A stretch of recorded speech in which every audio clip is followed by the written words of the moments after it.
bagong kulay ng Honda Beat. Siguradong magugustuhan mo ang 2026 color variant na ito. At nabigyan palalo ng bagong appeal ang mini scooter automatic na ito. Isang utilitarian, gamit na gamit at hindi mo maipagpapalit. Ito ang Honda Beat 2026 model. Isang matipid, budgetarian na scooter na pang araw-araw, wala ka nang hahanapin pa. Pang daily use na scooter. Tara, busisiin natin to.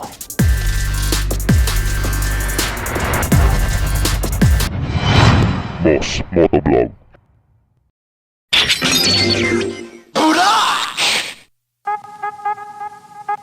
Sa dami ng pwedeng pagpiliang motorsiklo, scooter sa Honda, isang Honda Beat sa hindi mo pwedeng alisin. Dahil sa haba na ng panahon na tinakbo nito dito sa atin sa Pilipinas, ipinakilala simula noong 2009 ng Honda Beat na carburetor pa noon. And from 2009 going to 2016, naglabas ang bagong all-new Honda Beat featuring significant design updates. Meron niyang semi-digital meter panel at bagong variant na CBS ISS at standard version. At dahil sa magandang feedback at maraming kumuha, ang produksyon ng Honda Beat ay nagsimula dito sa Tanawan, Batangas para ma-meet ang demand ng mga rider at hindi na mahirapan syempre sa mga pyesa back in 2020. Pagdating naman ng 2023, bagong update ng Honda Beat ay ipinakilala ang bagong color variant at mas magagandang kulay ang ipinakita at mas pinatibay pa ang makina. At kung hindi nyo na itatanong sa ibang bansa, meron na pong bagong itsura itong Honda Beat at may naked version pa.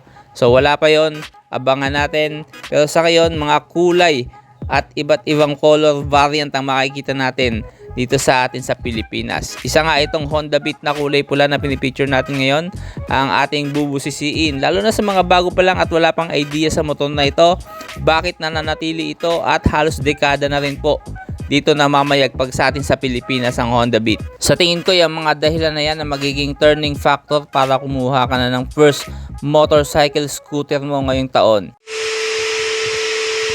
Ang Honda Beat ay isang mini o isang maliit na motorcycle scooter. Automatic po ito, hindi mo na kailangan piga-piga pa ng cambio. Wala na yon, gas and go ka na lang dito, kumbaga silinyador na lang po. Kahit babae, newbie rider, hindi ka ma-intimidate sa gaang ng motor na ito at sa baba lang din ng motor. Meron tong flat floorboard na gamit at marami kang maisasabit dito. Hindi lang ito kasing ganda ng MIUI 125 o SkyDrive ng Suzuki pagdating sa tindigan, pero pagdating naman sa pati-pira ng gasolina, kung ito isang 110cc engine lang, kayang tumakbo ng mga 68 km per liter. Sobrang tipid para sa isang scooter. Palibasa ito ay naka-fuel injected na rin na mas pinatipid at pinarefine ang makina. Dahil na rin sa gaang na motor, nakukuha ang ganyang data pagdating sa fuel gas consumption. At masasabi mo ngang bagay na bagay lang sa mga newbie rider o yung mga babae na hindi naman kailangan ng isang motorsiklo na sobrang bilis. Ang kailangan lang is from point A to point B ay makatagos ka at yung mga bagay na pangangailangan mo ay napupunan sa pamamagitan ng isang motorsiklo. Ang Honda Beat ay isang 4-stroke engine, single cylinder, 110cc engine na naka-air-cooled. Kaya mababa lang ang maintenance nito na kayang sumipa ng 8 horsepower.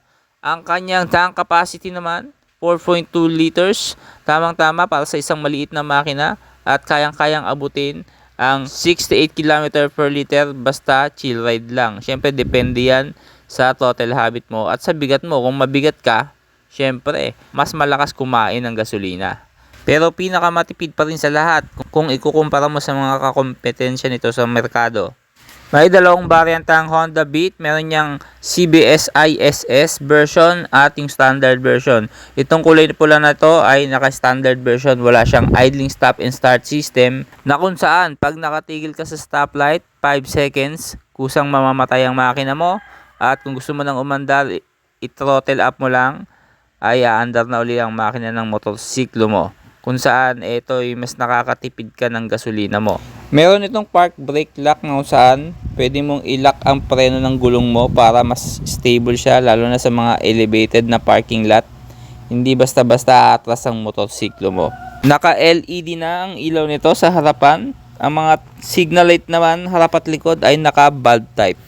Meron yung traditional na susi at dito sa susian integrated na rin ng seat opener. At magkaroon ka na rin ng access sa iyong compartment. Ganun din sa iyong gas tank. Ito ay meron ding tinatawag na charger na kung saan pag naglo-long ride ka, gamit na gamit mo yan. Cigarette type ito na yung parang sa mga sasakyan, pwede ka rin magsindi na sigarilyo mo.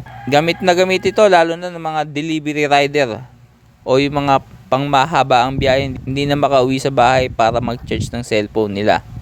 Naka-disc brake ang harapang preno, naka-torsing gulong sa likod, ganun din, katorsing gulong na naka-drum brake naman.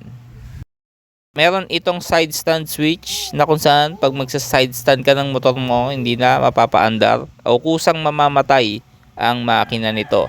Na mas nakakaiwas tayo sa mga disgrasya, lalo na mga bata na hahawakan pa yung throttle. Lalo na pagka automatic, pagka tinotel mo, aandar na agad yan. So isang safety features na rin ito na kusang mamamatay. Lalo na kung naka-parking ka, mamamatay na ang makina nito. Ang Honda Beat ay nagkakahalaga ng 72,400 ang standard version, pero kung gusto mo yung isa staple variant ay nagkakahalaga naman ng 74,400. Yun po yung merong idling stop and start system na kung saan mamamatay ang makina pagka nasa parkingan ka o naka-idle ang motor mo. So yun lang naman ang difference nila. Pares naman naka CBS yan na may combi brake system. At itong standard version, ito po yung nakikita nyo ngayon na kulay pula. At meron pa pong mga ibang kulay na inilabas ngayong 2026 na pwede nyo pagpilian dito sa Honda Beat. Ang maganda sa Honda Beat, pag kumuha ka nito, sigurado na pang matagalan mo magagamit dahil na rin sa after sale support ng motor na ito. Pagdating sa mga pyesa ay nagkalat at napakadami ring mga accessories o mga pampaganda.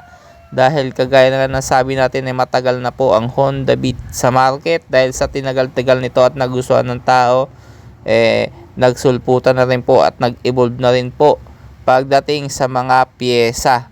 Madami kang makukuhanan. Mahirap lang pagkakukuha ka ng isang motorsiklo o automatic scooter na bago lang sa market, na mahirap ang mga pyesa niyan. Pero dahil matagal na itong Honda Beat, makakasigurado ka sa tagal ng pyesa at sa tibay ng itatagal mo. Basta marunong ka mag-maintenance.